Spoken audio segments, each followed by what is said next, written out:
Hi, please take a seat. We are about to begin our session.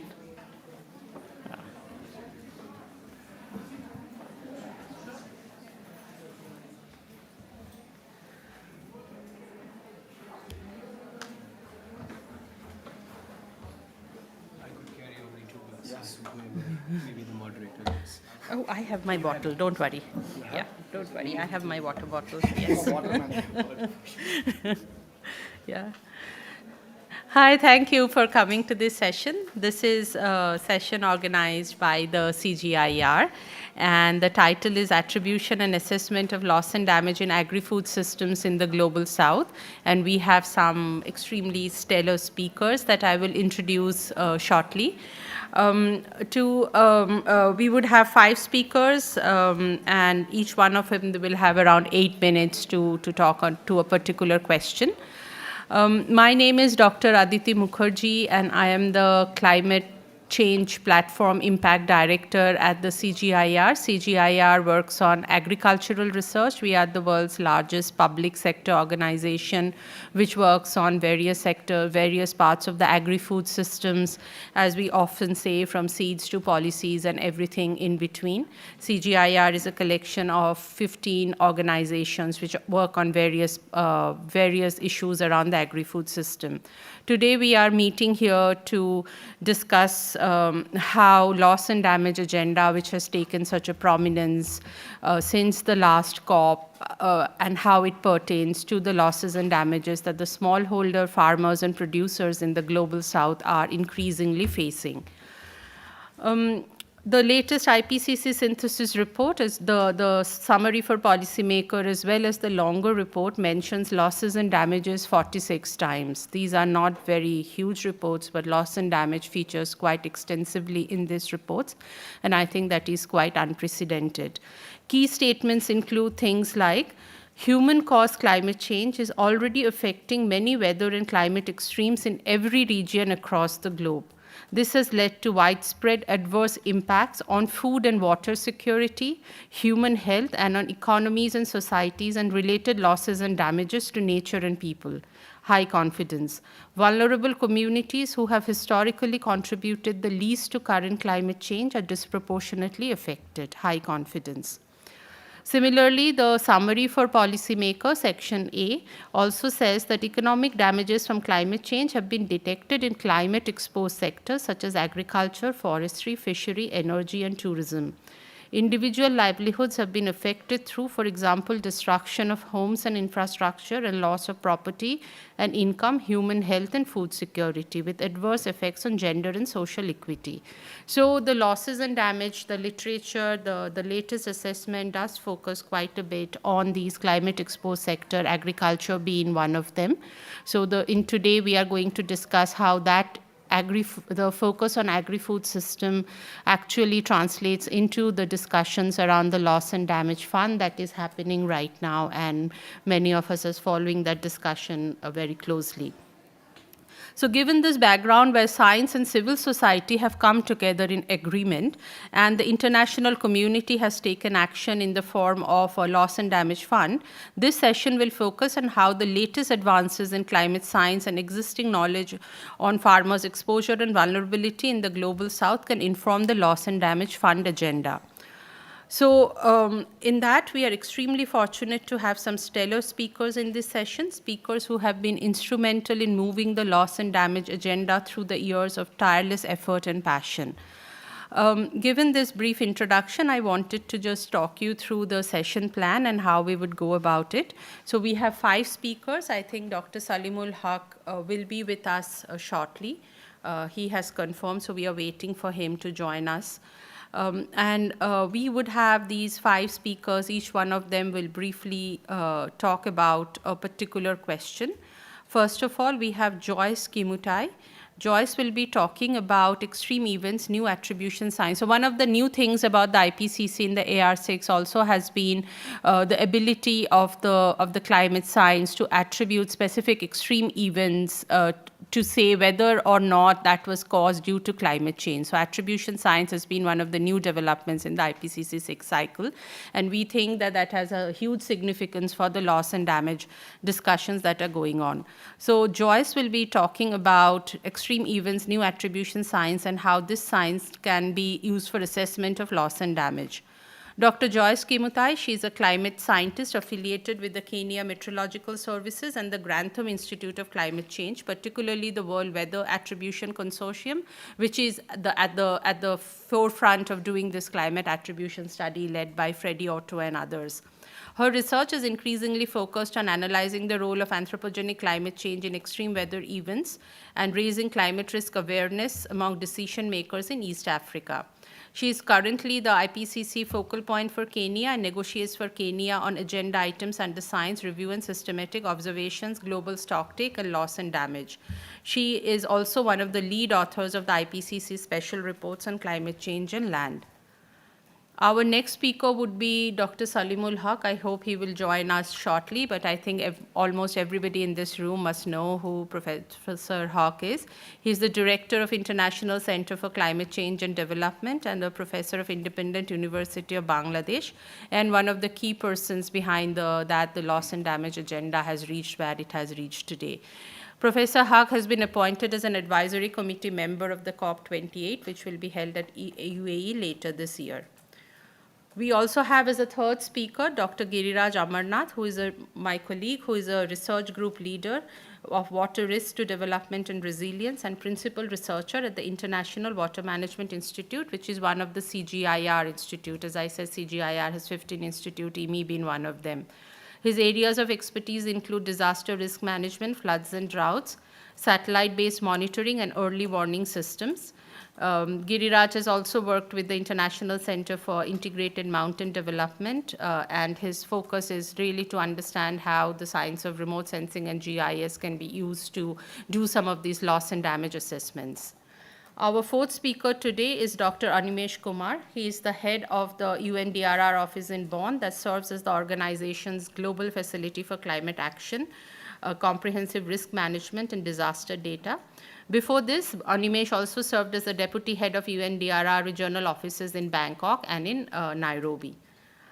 Our final speaker, again, needs no introduction. He's Mr. Harjeet Singh. He's from the CAN International. He's a global expert on issues of climate impacts, migration, and adaptation, and again, a very prominent voice in the loss and damage agenda, and has been supporting countries across the world on tackling climate change. Until recently, he has led ActionAid International's climate change work globally. He has served as the board member of Climate Action Network International and Global Network of Civil Society Organizations. So with this introduction, the way we would run our session is that each of the speakers will open up and talk for 8 to 10 minutes, and then at the end of it, we will have around 20 minutes of question and answer, and then we will conclude. It's a 75-minute session, and I hope all of you will participate actively in the discussions. So my first question is to you, Joyce, is to tell us how the latest development in the attribution science can actually help the loss and damage agenda, particularly all the debate that's going on around quantification, how to basically operationalize the fund through use of science. Over to you. Thank you so much, Aditi.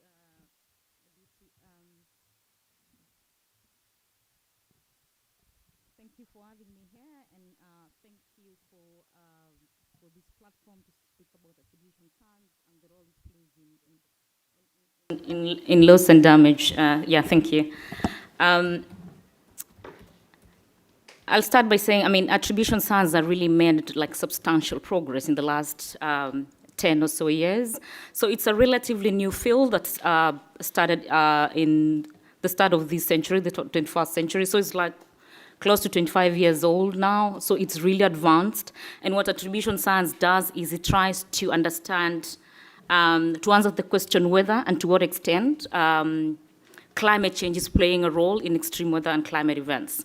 So be it a drought, be it a flood, heat wave, tropical cyclones, any kind of extreme events. So it tries to understand to what extent has climate change modified that extreme event. And the modification could be in terms of the frequency, it could be in terms of the magnitude, the duration, the spatial extent. So such the kind of modification that climate change has played.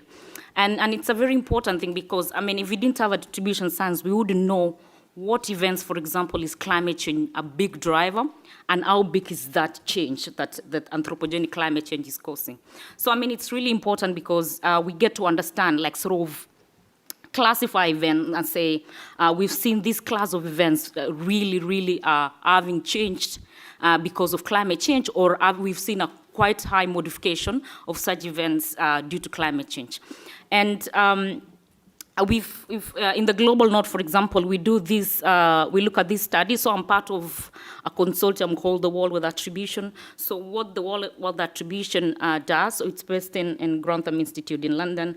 What it does is it's a group of global scientists where we look at extreme events. So we do some sort of like rapid attribution. So we want to answer these questions when it's still fresh in people's minds.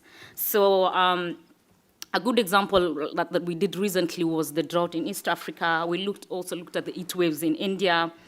We looked at the sort of the floods that happened in Italy. So we try to respond as quickly as possible to answer those questions because we know that they're very crucial for policymakers to understand.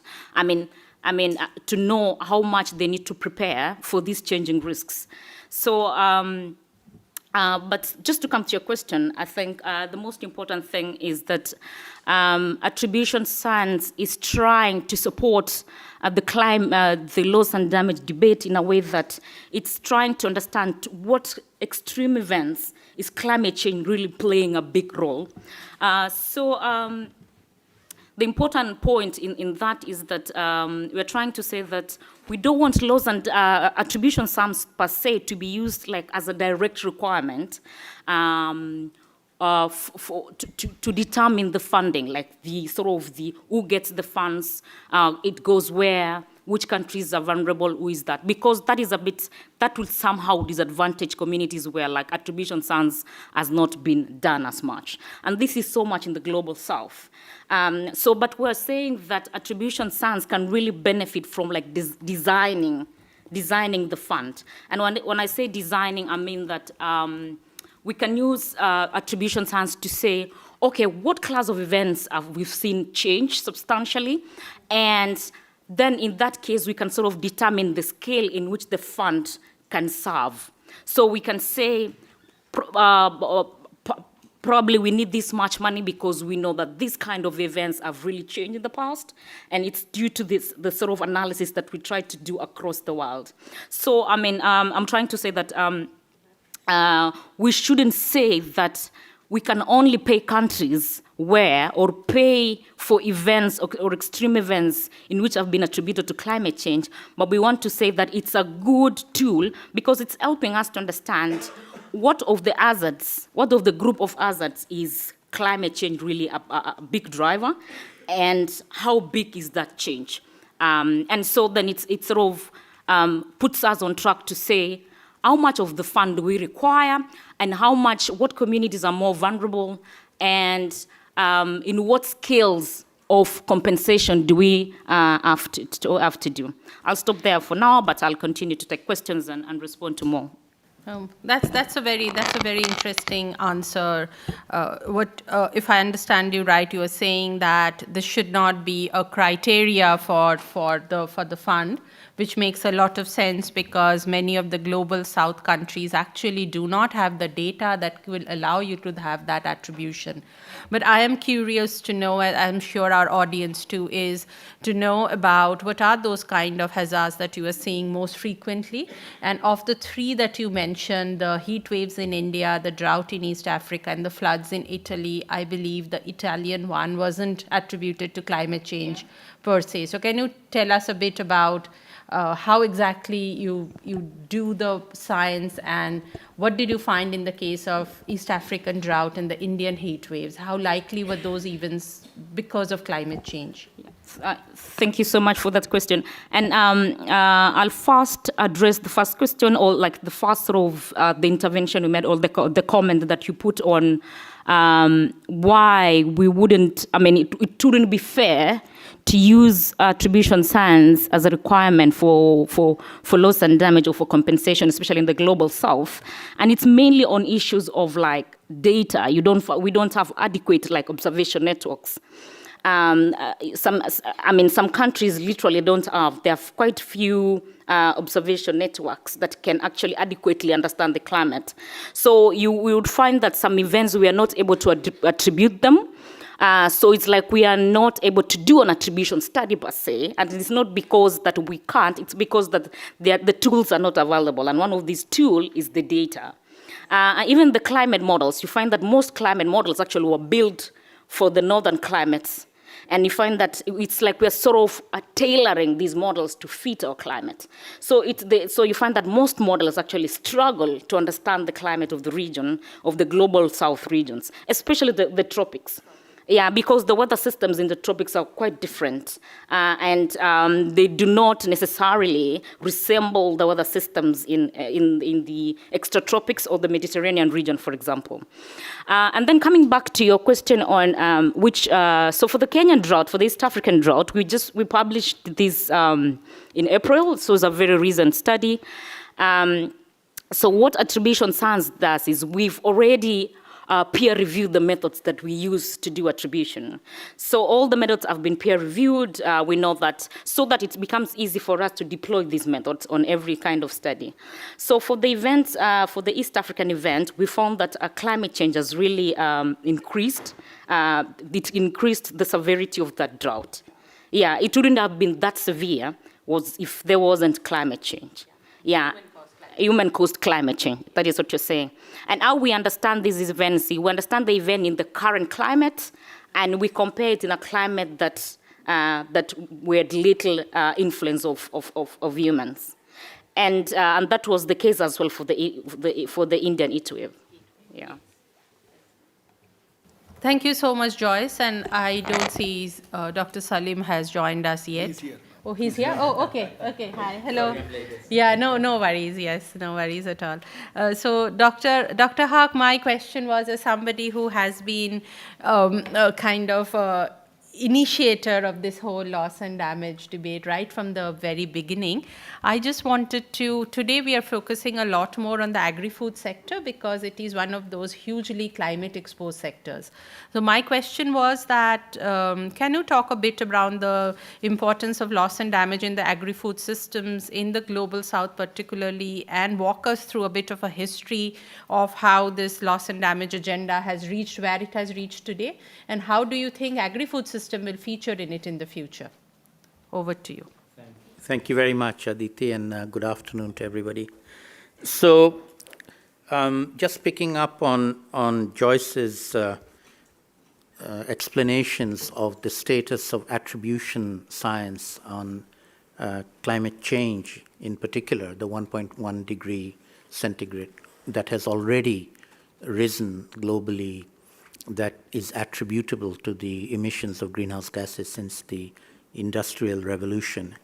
I'd like to pay tribute to the attribution scientists who have brought that forward, and particularly in the 6th Assessment Report Working Group 1, have made a very, very clear, unequivocal stand that we now have human-induced climate change being attributable by the scientific community, and we have a number of scientific groups around the world who are working on this actively and getting better and better at doing it. But as she just said, the details are less important than the overall fact that we have now entered what I call the era of losses and damages from human-induced climate change. That's an undisputable fact. And to see it illustrated, all you have to do is watch your television every single day and look at the weather section at the end of the news, and they'll tell you something happening somewhere in the world.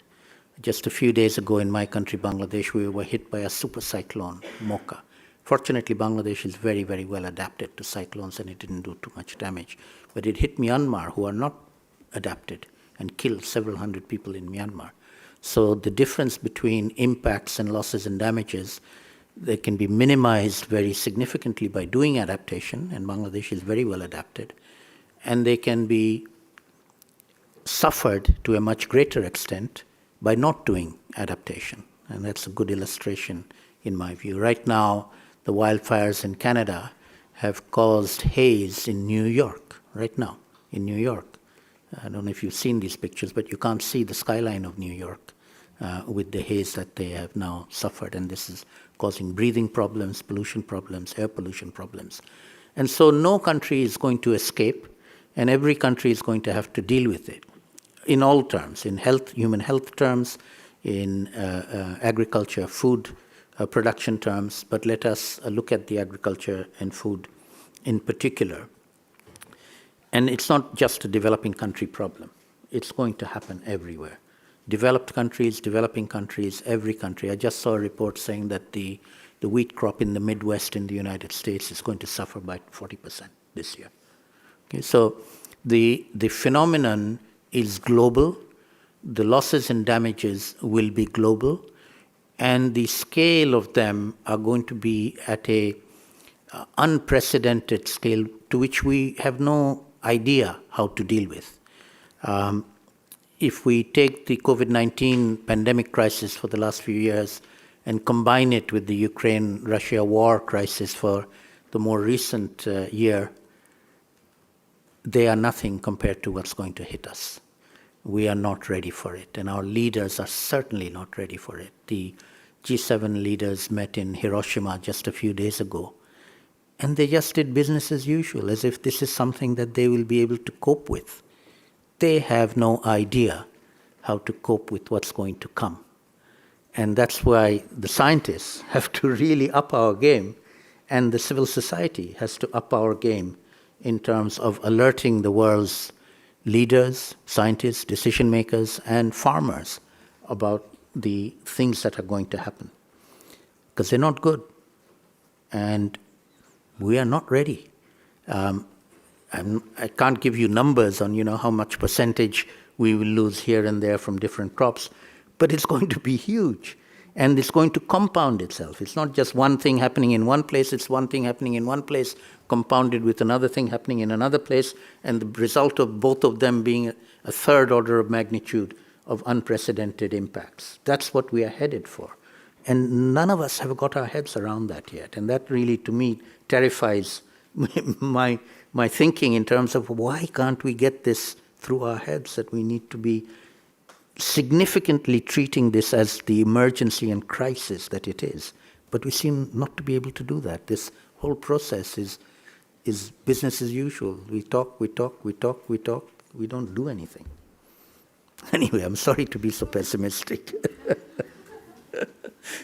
Apologies. No, it's absolutely, what you say is absolutely correct. And I was also curious in some ways to know, now that the loss and damage discussion and the fund creation is happening, are they talking of sectoral priorities? Is like different sectors featuring in it? They're talking about everything, and everything should be taken into consideration, but not enough. I mean, as I said, yesterday we had the Glasgow Dialogue on loss and damage, all right? I don't know how many of you sat in it. 4 hours. It was the Glasgow monologue on loss and damage. It was just statement after statement of the obvious and the repeating statements that we've made time and time and time again. No sense of urgency, no sense of what we need to be doing. I just despair. Yes, as we all should at this point. So with that... We can't despair. We have to do things. We have to do things. So with that, and I'll come back to you again later, Dr. Haq, but I wanted to give the floor to my colleague, Dr. Giriraj Amarnath, because there are some solutions emerging here and there, certainly not at the scale that's needed, but Giriraj and his group has been working on things like early information, early action, and finance, particularly in the agri-food system. And Giriraj, you can talk a bit about how some of these work that the CGIAR has been doing can help, address some of these huge, urgent issues. Thank you, Aditi. I think it was the previous speaker has justified There are some painful situations happening still, but I think we don't need to lose our hope because there are some solutions available and countries are adapting to those solutions. So here I would like to present certain experience sharing from CGR, what we have done so far when it comes to agri-food systems in tackling early warning and early action. So I hope the slides are coming. So I think as we say, loss and damage, I think it's irreversible. But what we can only do is mainly bringing the scope of having the better information and data in terms of early warning, early action. I think that's very crucial role in enhancing the resilience of agri-food systems to know what and when the climate shocks are there. We were there in times of pandemic, and I was there working in Bangladesh. There was a multi-risk cyclone, floods, and COVID, and there are places where you don't see really people to evacuate because there are overlaps of disease, the flood and the cyclone affected people. So when you look at those consequences, there is also the farmers are harvesting the crops as well at the same time. And how do you look these collided, compounded extremes are there, and how the food systems have to be tackled carefully here. So we have a series of components that we have been implementing in different parts of the world in terms of early warning and early action in the agri-food systems. You can see here, it has to be a layered approach. There is no, if any of these pillars are not adapted and strengthened by the governments, I don't think we are much more in a picture of better adaptation strategies going forward. In terms of risk assessment, having these indicators in terms of timely knowing when the risk is emerging in a region, like our colleague from Kenya, Meteorological Department, are speaking about different episodes of risk is coming out. And then what is more gaps in all this adaptation or so-called perspective on the loss and damage is the lack of protocols available.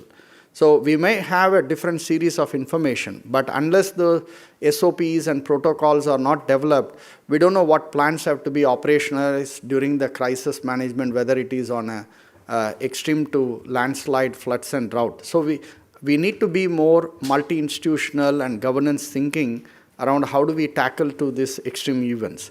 And financing part has been, Mr. Saleemul already mentioned about the importance of financing part, which is again predefined. What we need is a pre-financial agreements have to be committed, which is again a very sensitive topic in the loss and damage assessment. So I will just quickly take into some examples here. One of the examples we have worked in countries like Sri Lanka is to know a different kind of hazards happens in any part of the regions in Sri Lanka from the north to south. And what is more relevant is to quantify the climate risk from the past, future, and current.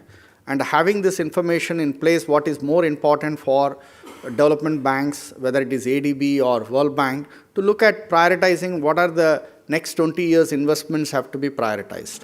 And that brings into the better adaptation and mitigation programs going forward. And the second set of example, I would just, we are now preparing NAP readiness for countries like Sri Lanka. And one of the requests that came from government of Sri Lanka is to establish this climate information sharing platform.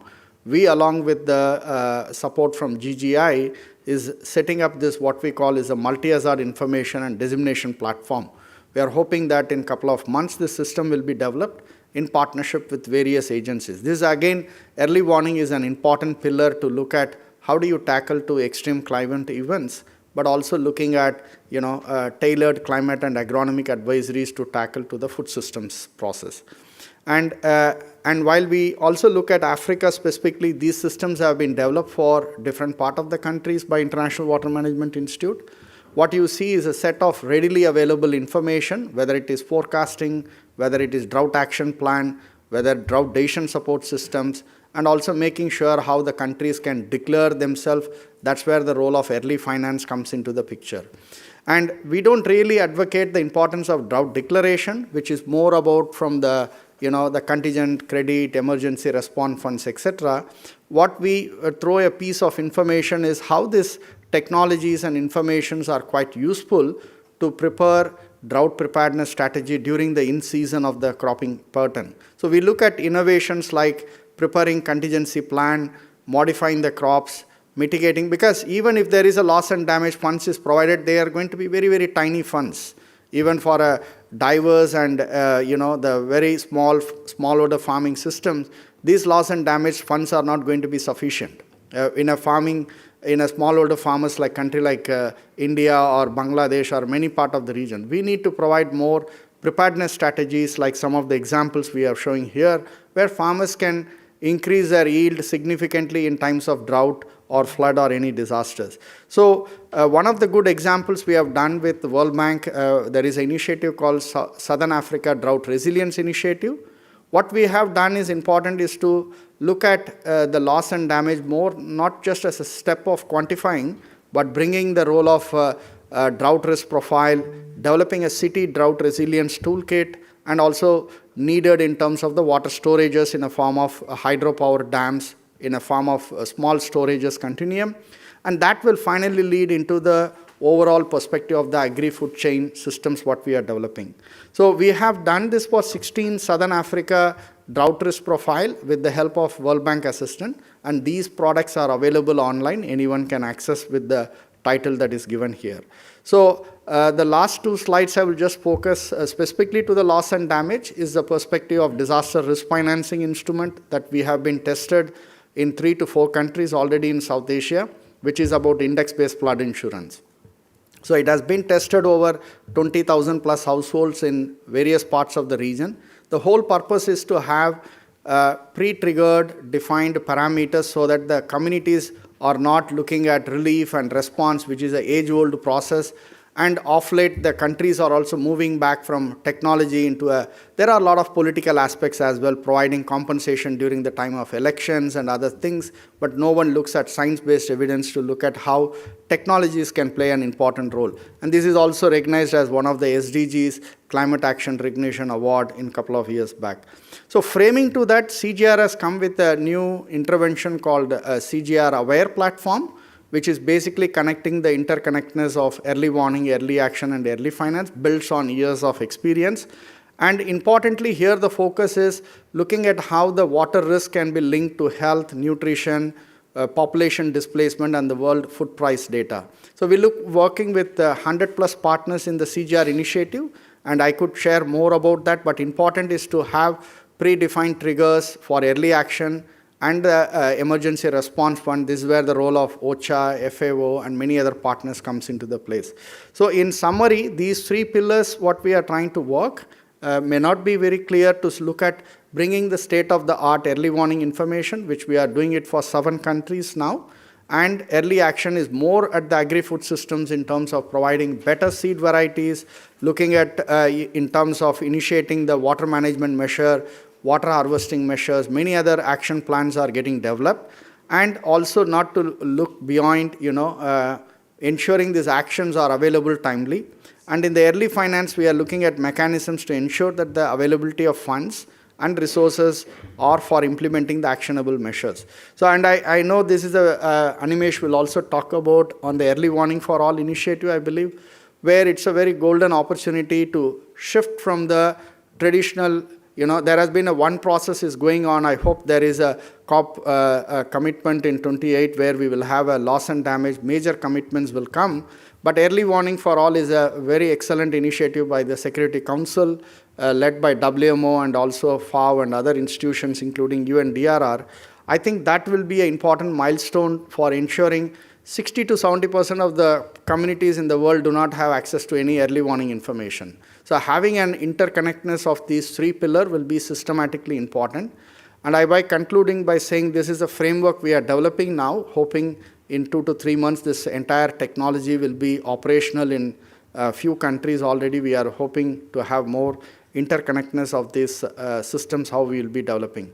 So in summary, I think integration of early warning, early action, and finance is very important for the adaptive capacities of the agri-food system and allows for timely response, because having a technology, having good quality early warning is good, but if we don't take timely response, bringing accountability, its roles and responsibility of all the actors, this early warning information become irrelevant. And last but not least is also bringing the holistic and systemic mechanisms that supports effective coordination. one of the weakness in all this resilience process is the coordination gap. So if we fill that coordination from community-based organization to sitting data provided by NOAA to NASA, coordination is an important pillar that will help in mitigating some of the loss and damages framework that we are all trying to work here. So thank you again for giving this opportunity. Over to you, Aditi. Thank you, Giriraj. Now I'll invite Mr. Animesh Kumar from UNDRR to take us through the role of UN agencies like UNDRR and others in current discussions on L&D fund and technical assistance. And particularly, I'm still curious about how losses and damages in agri-food systems are being considered. Over to you, Animesh, for your intervention. Thanks, Aditi. And I think I'm the only panelist sitting here who is from Bonn. I mean, I'm based here in Bonn. So welcome to all the panelists to my city, green, resilient Bonn. And also being in this campus, also welcome to this campus, in the UN campus of Bonn. I would follow up on some of the interventions that have been made and also building upon slight pessimism of Professor Saleem to add a bit of optimism. I think the decisions since COP25 to COP27 have we really made good progress in loss and damage. I think from just being an issue of the activists and sensitive political issues, it has now become real, concrete, substantive issue, where the decisions on Santiago Network at COP25 with the loss and damage funding and arrangements and fund in COP27 and the progress which is being made. I think the 10 years of investment on loss and damage since the Warsaw mechanism is really bearing fruit. So thanks a lot as well for putting the pressure high on this as well. My presentation and intervention will largely focus on this point, is that as this issue is becoming more substantive, what are the technical interfaces and what do we need? And are there three pillars that I would touch upon? One is data, second is policy, and third is partnership to make this work in the case of agri-food systems. Before I start, I think nothing is working. Okay. Before I start, I would also want to inform UNDRR via the Office for Disaster Risk Reduction and also the focal point in the UN system for disaster risk reduction. We are also the custodian of the Sendai framework, which is among the 2030 Agenda for Sustainable Development and custodian of disaster-related targets of SDGs. Just 3 weeks back, there was a high-level political declaration that was adopted by the governments in New York on the midterm review of the Sendai framework. So we have just completed 7 years of implementation of the Sendai framework. And we're also actually taking advantage of the concurrent global stocktake of the Paris Agreement and Sendai framework's midterm review to ensure that we can learn, share our learning from things which are happening outside the convention, but of very high relevance to the convention. We are at the stage where we can give some elements of progress. How are you doing against the 7 targets of the Sendai framework, first 5 of which are also SDG targets? I think we have done reasonably well, and evidence shows that we have done well in terms of reducing mortality because of catastrophic events. And evidence shows that the cyclone preparedness program of Bangladesh, I think, is a very good example of how it has worked over years to reduce mortality. We have also done well in terms of developing the right governance mechanism for risk reduction in 126 countries having a strategy and plan for risk reduction. We haven't done at all well when it comes to reducing affected population or economic losses or loss and damage to infrastructure and so on. And that shows the impact of climate change, that perhaps we are doing well in terms of enhancing our preparedness against climatic events to reduce human lives, but we haven't done as well to look into those localized, high-frequency, low-impact events which are increasing in their intensity. And often the accumulative impact of the high-frequency, low-impact event is more than one single catastrophic event. Moving forward, this is something which I would want to start with in terms of why is it important that we follow a layered approach to financing, and I'm saying DRR financing, but very much applies to loss and damage financing. This is a slide that I presented to the first meeting of the Transitional Committee in Luxor for the loss and damage funding and was very well appreciated. I'm sorry for my monologue tomorrow, but I will present the same tomorrow at the Glasgow Dialogue as well. But the point being here that addressing loss and damage may not work in isolation. We need a layered financing approach to look at every aspect of loss and damage to be ensured that we have enough financing for averting, enough financing for minimizing, and it's the residual risk which needs to be addressed, and what goes beyond that needs to be compensated. That's a layered approach to financing which we need to follow. If we don't do that, essentially we are enhancing the residual risk that will be left behind. And then the only intervention that would be required at that point of time will be addressing. And the point here is that perhaps we need to see which is the best suited financing instrument at what point of the cycle. In the transitional committee discussions, we are using the terms as of now of T-1, T0, T+1, where T0 is the event. And essentially what it means that for various levels of risk, we might need to see which is the best suited financial instrument. And just to make things very simple, for example, we're talking about prevention of risk. I think the normal developmental activities should be able to take care of prevention of risk and not create new ones. And then we talk about interventions to minimize the impact, for example, early warning system, early action, and so on. Then there will be risk which will be left behind, which should be transferred through insurance mechanisms, and so on. And then there will be bigger catastrophic events, which definitely needs the humanitarian response and needs the addressing. Which is where it's becoming more interesting because we have low humanitarian financing, and then we need more financing for loss and damage in terms of addressing it.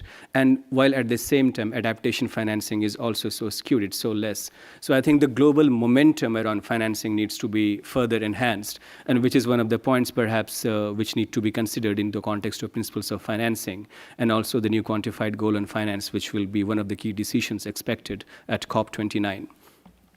Now, one of the key things that we need to take all of these decisions in context of following a layered approach to risk financing is the evidence base. Do we have the right data? Do we have the right matrix to understand which is the best suited decision? It was earlier mentioned that the scientists need to up their ante in terms of loss and damage. I would also add to that the data point, the evidence to do so should also be further enhanced. And here, what we have been working on is that we have established a monitoring mechanism called the Sendai Framework Monitor, and this is something which is being found to be very useful in the context of global goal on adaptation as well. If some of you might be there at the workshop which happened on 4th and 5th of June here in Bonn, the 6th workshop of GGA. We already have 38 indicators against 7 targets of the Sendai framework, and governments are really reporting well in context of the loss and damage resulting from disasters, which we find very useful in the context of measuring the progress against actions being taken for climate change and also for disaster risk reduction. The fundamental understanding is that the success or failure of adaptation and disaster risk reduction should be seen against reduction or increase in loss and damage. We have data from 156 countries as of now. It says 155, but 156 countries are currently reporting officially on their progress in Sendai Framework Monitor. Now, I'll pick up one, which is Target C on reducing economic losses led by disasters, which is also under SDG 1 and 11. And you will see that the top one of the sectors, the 5 circles that you see surrounding the blue circle in the middle are the 5 sectors whose losses are being calculated by governments. And agriculture is the key sector which is coming up at the top in context of the most of the losses being made by it. So we look at the next slide. So this is something which is our service offer to governments. We know that data remains a big limitation to least developed countries, to the developing countries. And we have been offering this service for the last 30 years. In 1994, we launched a system called as Inventor. And essentially, down to the localized scale in 110 countries as of now, governments are collecting, the local authorities are collecting data on a regular basis in terms of how much of disasters are happening.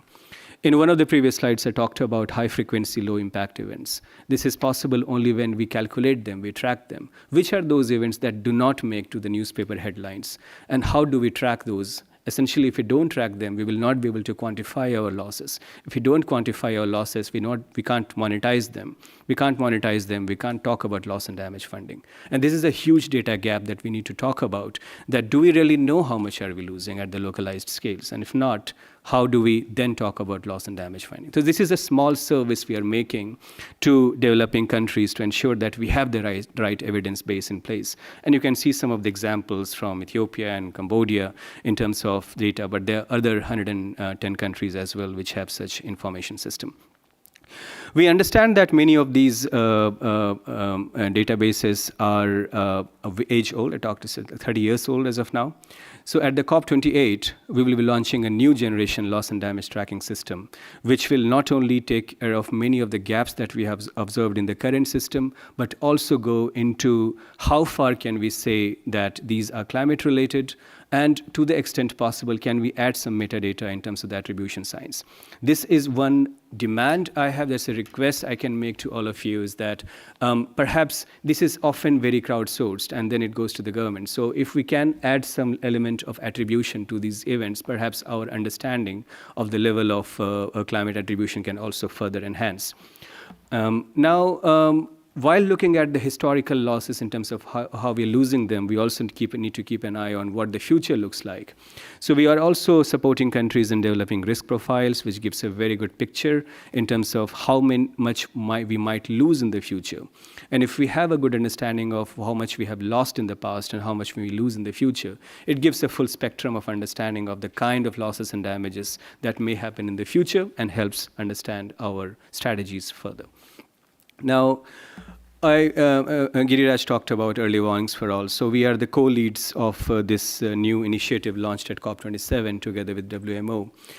One of the key elements that we want to look into here is that in context of agriculture sector, that majority of the early warning systems are based on the premise of calculating and estimating the excess or deficit of water. And no wonder why majority of the successful early warning systems which have been seen so far are in the agriculture sector, ranging from examples of Kenya, HNSP, or Ethiopia, PSNP, and so on, where early warning systems are attached to existing mechanisms to enhance risk financing mechanism. We hope to cover every person on earth with an early warning system by 2027. That's a vision.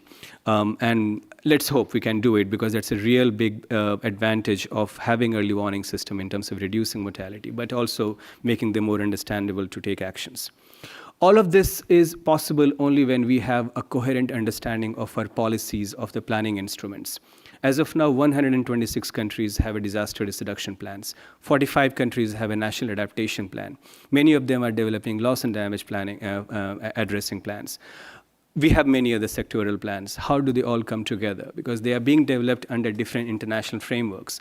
And the international frameworks at the global level need a landing spot in the country. If the landing spots are different, diverse, and scattered across different ministries, how do they come together? And then how do we access financing? If planning is not coherent, financing will never be coherent. And this is the key issue. While we talk about financing and need for more financing, do we have the right understanding of, are we making the best of what we have in front of the dollar value of the actions we are taking? And this is a small contribution we are making to ensure that countries follow a coherent strategy process by integrating their national adaptation plans with the disaster risk reduction plans with a shared understanding of risk. And this is a service that we're offering to a series of LDCs and SIDS. On Monday morning, 10 o'clock in the same room, we will launch our leadership program on comprehensive risk management, which essentially will talk about how different approaches on climate change adaptation, loss and damage, and disaster risk reduction can come together with a shared understanding of risk. We really understand that this will work only when there is a landing spot in the sectors. So we are extending comprehensive risk management to key vulnerable sectors, to environment, health, and agriculture. At the Food Systems Summit in 2021, we made a commitment with FAO to launch a program on CRM for agri-food systems. This is currently being planned further and is attached to our global comprehensive risk management program. It's also linked with the CRFS Alliance. There is actually an event of CRFS here, which is the Food System Alliance, on Monday, again in the same room. The idea here is that how do we ensure that a coherent policy basis strengthens food systems resilience through better evidence, better assessments, and better planning. This is also being tried in the case of ecosystem-based approaches. We are working very closely with a series of partners. And again, nature-based solutions provide a very coherent basis for bringing together different diverse approaches between disaster risk reduction and climate action. Finally, moving forward, I don't know why there is a blank slide. All of this is possible only when we do it with partnerships. We are a small organization, but we do much more than what we can do individually through partnerships. And we have joined hands with a series of different networks and alliances to make things work in a much more coherent way. I really appreciate the new initiative, and Professor Saleem was being, I think, humble by not talking about All Act Alliance, but I think that's a very good alliance of locally led action and loss and damage. And we are very happy to partner with All Act Alliance in our bid to propose a secretariat for the Santiago network. We hope to hear in the next 1 week what the decision is, but our commitment to avert, minimize, and address through technical assistance to vulnerable communities continues, including through Santiago network. So with that, I would end, and thanks a lot. Thank you. Thank you, Animesh. Very, very informative, and I'm also looking forward to the sessions you mentioned that will happen on Monday. Now I want to come to our last speaker, Mr. Harjeet Singh, and to whom my question is, as a representative from the civil society, what is the role that the civil society has been playing in the ongoing negotiations, and how the agri-food system and their interests are being represented, particularly from the Global South? Over to you. Thank you, Aditi, and the pleasure to be with the esteemed panelists here. Since we are talking of food systems, so let me share some data just to put things into perspective, and we have heard about various initiatives and the challenges. The reality is we are living in a world where 2 billion hectares of agricultural land is degraded. Agriculture accounts for 70% of water withdrawal, 62% of IUC and globally threatened species are affected adversely by agriculture. At the same time, 1 in 4 persons are dependent on agriculture for their livelihoods. 50% of farmers are women. And still 500 million farmers and fishers are living in poverty. And over 800 million people are going hungry every day. And then on the other side, you have 1/3 of food is being wasted around the world, resulting in 8% of emissions. And 2 billion people are either overweight or obese. So you can look at the disconnect. That's the food system for us. You know, on one hand, it's causing problems at the way we are doing our agriculture to land and ecosystems. On the other hand, you have farmers who are engaged and fishers who remain poor, who don't get sufficient income. At the same time, they are not getting even sufficient support to adapt. And you have billions of people who are obese. So there is something dramatically wrong with the food system, and we need to acknowledge that, and that should be our starting point. And when we talk about agriculture, we know the conversations here have been extremely difficult, not even to differentiate between the role industrial agriculture has played in causing this crisis and the role smallholder farmers and fishers play in protecting the environment and feeding the whole world. And Aditi, you asked about the role of civil society. That's exactly what we have been doing right from the beginning, particularly bringing forth the issues of the Global South, that it's not the Global South that's responsible for this crisis, including from the agriculture sector. You know, coming from India, we know that India has been dragged even in the World Trade Organization just because we are providing subsidies to farmers for agriculture. So that's the reality we are living in, and not pointing towards countries and industrial agriculture and those big ag who are causing the crisis. You know, the kind of agriculture model they have promoted. And whereas small farmers are suffering from, you know, erratic rainfall patterns and early or late rains and droughts and floods, and livestock diseases and pest attack and whatnot. So we need to really understand first the complexity of the problem, what we are facing in terms of the food system itself, and who need to be held to account. And this is exactly what we are doing in many ways. So first talking about the role of industrial agriculture. And it has been so hard in this space to even put forth the issues of adaptation and food security. There was always a pressure on developing countries to, fix your agriculture system.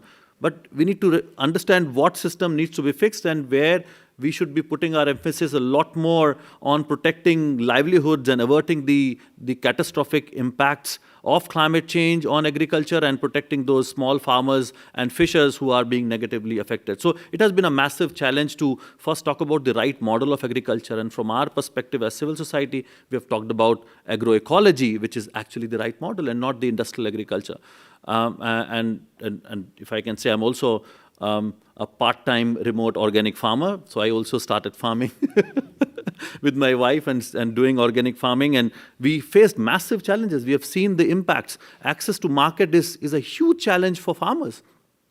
And we see how, again, industrial agriculture is pushing them much more. And yeah, so Animesh talked about several opportunities when it comes to now dealing with loss and damage, and I do agree, Santiago Network does provide a huge opportunity, starting with the assessment of the impact, and I would say not just impact, but also the causes that we need to be looking at, and what kind of technical assistance that we can provide. But also acknowledging the kind of traditional knowledge farmers already have, which is getting eroded or sidelined. So farmers can do a lot, and that's where we need to set up a model where we support them in doing those innovations and not bring in the market-based models, which are, which is exactly what industrial agriculture is pushing. Here in this space, we have been engaging as civil society on the Coronavia joint work program on agriculture, and there has been a lot of progress in terms of recognizing, my colleague from ActionAid has really helped identify some of the language that we have been able to push in terms of recognizing the role of smallholder farmers and pastoralists, calling them as stewards of the land, which is now there in the agreement. It talks about sustainable land management approaches. It talks about how each food production system is different and how we need to contextualize. It is now beginning to talk about adaptation and its co-benefits, relationship in terms of soil health, soil carbon, soil fertility. So I would say we have achieved a lot in terms of recognizing some of those issues, and it has been a long struggle. As I said, the starting point of the conversation was all about industrial agriculture. But when it comes to now supporting, so it was important to get it in the text. That's exactly the reason we come here for. But that's not the end of our work. That's a starting point now to make everything real on ground. And this is where I do share the challenges, as Saleem was pointing out, but I'm also a bit more hopeful, Saleem, and not because what we are listening in these rooms, but more hopeful because of the kind of pressure we had put over the last few years to get this victory and what we can do more to make them work. So I'm more hopeful about our own movement, our own pressure building, and our own advocacy efforts that we have made. And I'm pretty sure that we are going to get something very concrete on loss and damage at COP28.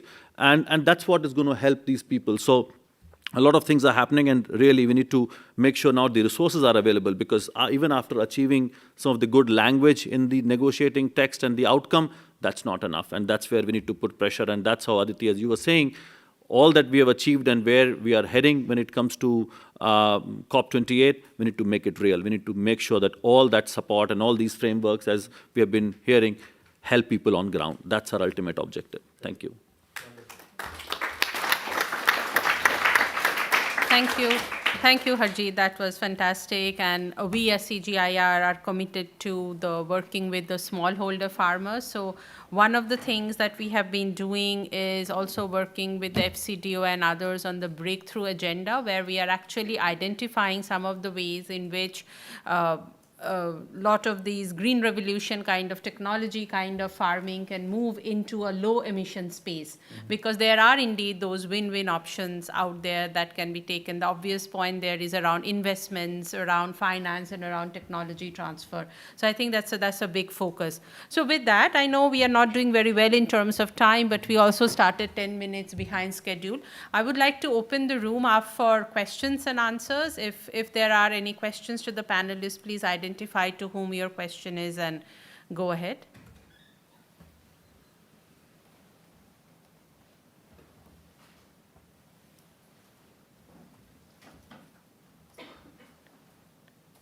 Did I see a hand being raised? Oh, yes. Go ahead, Aster, please. Okay. Is somebody does have a microphone, or how is it working? On. Oh, okay. I can carry it. No.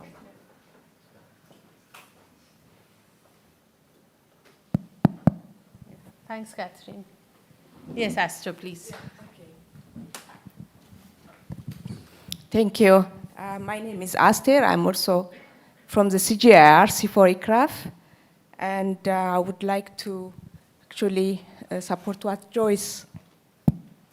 Yeah, we can hear you. It's working, go ahead. Yeah, okay. What Joyce said, I mean, climate change, lack of data in Africa is really critical. And it's not fair to really attribute the loss and damage that we are facing in Africa because of the climate data. But having said that, there are also mechanisms maybe to improve, the lack of data in Africa. So how do you see the importance of paleo data to improve, what you do in the climate information for the loss and damage and other, to improve the scenario of, climate information and data and early warning system? Because one of the things we do, I reconstruct climate information. We have reconstructed 350 years of climate data for Africa, for East Africa, and we clearly see that intensity and frequency of drought is increasing. But we lack really for West Africa, and we lack data for South Africa. So how do you see that, paleo data in terms of this? The second thing is we are talking about agriculture, but I'm a forester, agroforester, and you see a lot of fire hazards in Canada, all over the world, and trees are dying. And we are talking about the role of trees and forests in climate, because for climate mitigation, but we don't see it. It's not visible for the human eye, but it's changing. Their ecophysiology, everything is changing, and we need to monitor this. Yeah, so when you talk about agriculture, also let's not forget the trees and forests in terms of loss and damage. Thank you. True. We'll take 2 more questions and then open up for sake of time. Yes, in front. Please introduce yourself. And Sure. My name is Sandra Schuster. I work for GIZ. Excellent panel. Congratulations. Also, fantastic work that has been achieved, particularly with the funding mechanism. My question is a bit of a technical one. The problem, of course, on the ground is not one of DRR or CCA. The experience, each of us, regardless where we live, if we're, I don't even want to use the term global north or global south, as these are fairly derogatory classifications. So the question is, it's been talked an awful lot about it, but the models or the organizations working in this space are still in silos, sadly also on the global level. I find that very disconcerting, I have to say, because the problem is systemic and compounding. We all know that. Why is there no, I don't know, a better way of going forward about it? I do like the, I agree with the data, I understand it, and I understand the issues behind it, but I don't have the solution. It's so frustrating. But perhaps, I don't know, what other approaches are there? Maybe this is the point I'm trying to make. Are there any other approaches that can go across these barriers also in these very unique and important organizations that we have on planet Earth?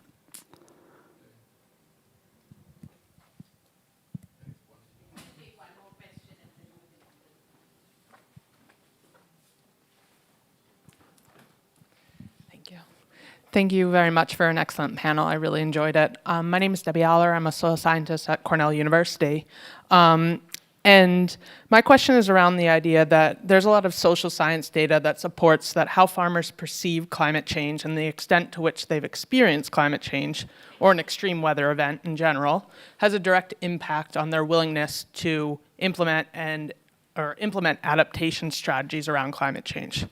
So I would just like the panel's thoughts around how organizations who support farmers that still do not believe in climate change, which is very much evident in both the global north and global south. And if for the farmers who still don't believe in climate change and might not understand the importance of investing in and implementing adaptation practices. Thanks.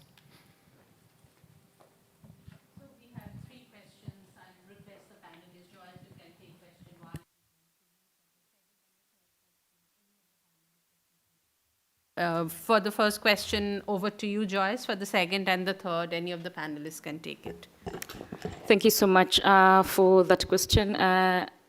I think, yeah, so with paleoclimate data, we use the data, we've used the data. It's not widely available across the region, of course. But this is, yeah, of course, as we understand that this is data from like tree rings, oceans, and sea sediments and all that. But it gives us, that's the historical picture of what has been changing. But also it's good to understand that the climate really changed rapidly in the last 50 years, and that is also like really the crucial, I mean, the period in which change has been rapid.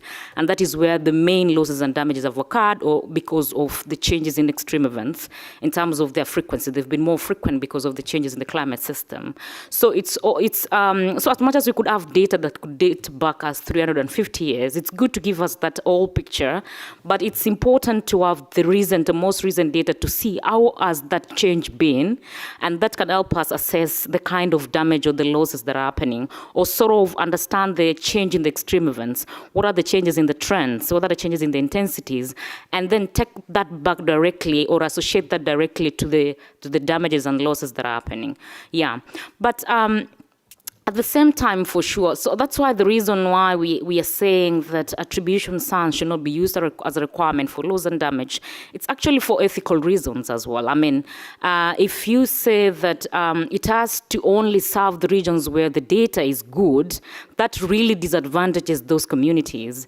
Yeah, and there could be other many indicators of showing that we've actually reached the limits of adaptation and these damages are already occurring. So if we still push that community to say, if you cannot demonstrate that it was climate change for us to pay or reconstruct or rehabilitate your livelihoods or your society, it's really, really unfair. And that is why we bring in the issue of equity and justice as well. It comes into this conversation. So it's about fairness, it's about ethics as well. I mean, it's really a conversation that we need to have as all of us. And it's like in that, the study that we released recently on like East Africa, the drought has really impacted the agricultural production. Like there was so many losses of like harvest losses, livestock were dying massively, really. I mean, because there was really low water availability, pastures, there were low pastures. I mean, there was so much. I mean, that community to me, I mean, I spoke to a number of them. They were saying that they don't see them sustaining that livelihood anymore. So it's like they have to be supported to either shift to a new source of livelihood, because that is somehow not, I mean, they can't continue to sustain that. Yeah. Yeah, no, just to add very briefly, if you look at the working group 1 in which you were involved, Joyce, there was a map in the SPM that talks about heavy precipitation, and a lot of the data scarce region are actually in Africa. So there is a bit of work that's out there to set up hydromet stations even, you know, and that could be a focus of investment. So a lot of that areas, and I have that map open in front of me, I can see much of Africa except for Southern Africa and a lot of Latin America, and those are exactly the places where agriculture is also getting hugely affected. So there is a reason for investing more into these hydromet networks, etc. And just to say as well, is there's a facility called SOFS that is currently supporting, it started supporting some least developing countries to support the network, the data observing network. So it's so there are many initiatives that are really trying to support this, and we of course encourage for more, and there's huge need for this to happen. If I may add very briefly on adding to that, there is also a new initiative started 2 years back, endorsed by African Union, called Digital Earth Africa. So this is 50 plus countries have signed this agreement, and International Water Management is developing jointly alliances with Digital Earth Africa to provide ready analysis knowledge products. A lot of areas where we still struggle with data infrastructure, computers and internet, and we are building this cloud massive infrastructure for entire Africa. And this for the first time where we can, every 10 days to 15 days, we can look at the flood severity and drought on an operational basis in a fine scale with the partnership with the European Space Agency. So a lot of things are growing now, and then adding to the other observations on farmers whether they recognize the climate change. I think farmers are already recognized in many parts of the global south, specifically from our experience. Now, farmers are increasingly watching the media, the agronomic advisories, asking even they are not, whenever we meet any farmers, they don't want any subsidies.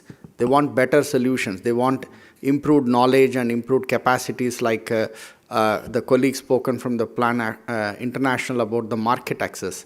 Whole communities are understanding the needs of shifting in the climate change order, and they all know that from a milkman to farmers buying a fruit, vegetables, everyone knows this impact. But what is not happening is information that's available in a specific country, a resilient story, is not transformed to rest of the world. How does those farmers can pick up the solution? That's a very important area we all need to bring the South-South dialogue among the agencies going forward. Thank you.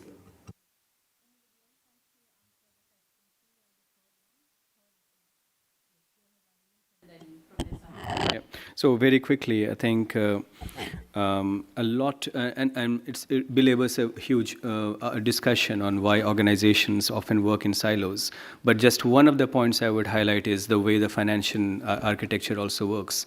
In the terms like disaster risk reduction, climate change finance, loss and damage finance, and so on, do the same thing at the community level, but just we label them differently. And I think that's something which we really need to review in terms of ensuring that there is a greater coherence in financing. And you're from Germany, so I really appreciate 2019 policy of BMZ and comprehensive risk management, which really tries to bring together different sectors together under a common framework. And that is what I was mentioning earlier about coherence in financing. The other quick point was from a colleague from Cornell University talked about social behaviors, in particular of the farmers. And I think I have three key points there. One is the ease with which we disseminate information. I mean, often the information is not very well understood. I've worked a lot in climate outlook forums in Eastern Africa and Southern Asia. Sometimes the information, the way it comes out is like 48% of the models say that there is a higher propensity of rainfall by 55%. Nobody understands that. Forget about a farmer. If we can't tell an information in a clear word to somebody, that person will not take action. And that's what we also call as the impact-based early warning. The second point is that we tend to ignore, while we're talking about science, we tend to ignore that indigenous knowledge, traditional knowledge also has science. And whatever scientific information we portray should build upon the indigenous knowledge of populations, because this is where they will connect better. And the third thing is that also look at their own experiences. Maybe they're adapting. We don't call it adaptation because it's not informed, but their behavior patterns, shifting seasons, are forcing them to adapt to the shifting seasons without them calling it that they're adapting. I think, and that pattern needs to be observed over time to be able to tell them that yes, climate change is happening. Thanks.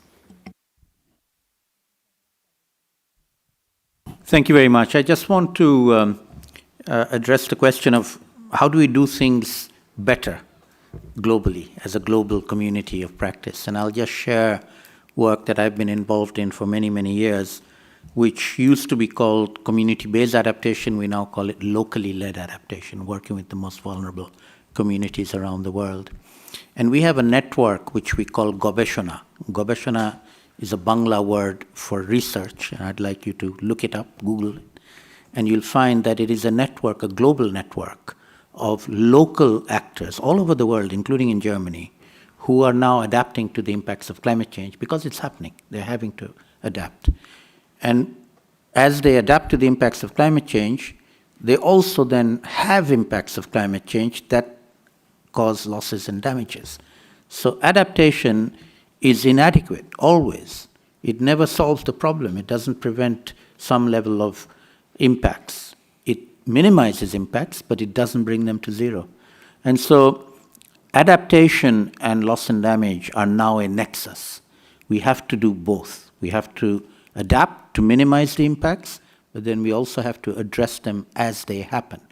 And this global network of local actors is one way in which we can join forces to do that. And one thing that we do with them every year now for the last few years is we have a annual global conference, which is an online conference that we run 24 hours a day for 7 days. in 8-hour chunks. The first 8 hours for the Asia-Pacific time zones, where people talk about what they're doing. Another 8 hours for the Africa and Europe time zones, where people talk about what they're doing in their localities. And then another 8 hours for the North, South, and Central American time zones. And then we go around the world again, 7 days in succession with about 100 sessions. Now, two things here. Everybody is different, every place is different, but there are also common features that people can learn from each other and share with each other. And that is another way of sharing global knowledge that's coming from the local level that we can invest in and improve on, and then it can interface with the big data management and top-down scientific community, so that the information that people have, this is experiential knowledge, as we just heard, not just indigenous, but people's own experience of how they're tackling a problem. They know, they're doing it. And let me just say, if you really want to see this happening at scale, I invite you to come to Bangladesh, because we are doing it. Thank you. Thank you. A lot has been said. Just to stress on a couple of points. I somehow don't agree that farmers do not believe. Of course, that's a little more sweeping statement both ways. They know much more about the impact. I think what they're struggling with is the causes of climate change. And for a very right reasons, how much effort we have made to disseminate the cause. You know, we have to tell people who are driving those cars are responsible for rains. It's a difficult connection for them to make for a farmer living in a remote area. So just because they could not answer and could not use the word climate change doesn't mean that they don't know. They are the ones who are dealing with impacts on a day-to-day basis. And as Animesh and Saleem said, they are adapting. They are taking actions. And I have a number of examples. I'll not go into that. But the most important thing for us, which also connects with the question on the kind of model that we need to promote, look at what we have done to agriculture, something that used to be so decentralized and so community-owned and led by farmers and indigenous knowledge. We have just privatized the whole thing. We have dismantled the structure, again, coming from India, where we celebrated Green Revolution, and it did work by creating those extension services. We have just dismantled everything. How do you now communicate with the farmer? Yes, we can use technology, but where is that helping hand? The whole, as I said, the structure has been dismantled and privatized. We need to relook at and go back to those basics and promote that decentralized model where farmers can practice their own knowledge, and we further add the scientific dimension to it. And modern science, I would call it, and I totally agree with Animesh. What they have been practicing is science, probably much better and much more sustainable science than what we have created. Look at what we have done to this planet with our modern science. So yeah, it's really going back to them and promoting the decentralized model of agriculture and going for fresh, local, organic, not because I sell organic, but it's really good for the planet. If you want to buy some of his products, he'll be outside later. Thank you so much. I have been told that we have run out of time, which we indeed have. So my apologies that we can't take one more round of questions. But you know, all the speakers, please get hold of them and ask your questions if you did not have the opportunity to do so. I think we had a very rich discussion, difficult to summarize it shortly, but what I will say is that a lot of the losses and damages are indeed happening in the agri-food sector, particularly among the smallholder farmers. And therefore, I think the loss and damage discussion, as it develops and as the fund around discussions around, I know the positions so far are very, very divergent, and there isn't much progress on actual mechanism of the fund. But as and when the fund mechanism comes in, I think that there has to be a focus really on this sector, particularly around how many of these losses and damages are happening in the agri-food sector. So with that, I thank all the speakers for the excellent session. And I thank all the audience, and let's keep in touch. Thank you. Yeah. Thank you so much. Yeah. Thank you. Thank you. Catherine, can you take a photo of the panelists? Yeah, maybe we can. Yeah.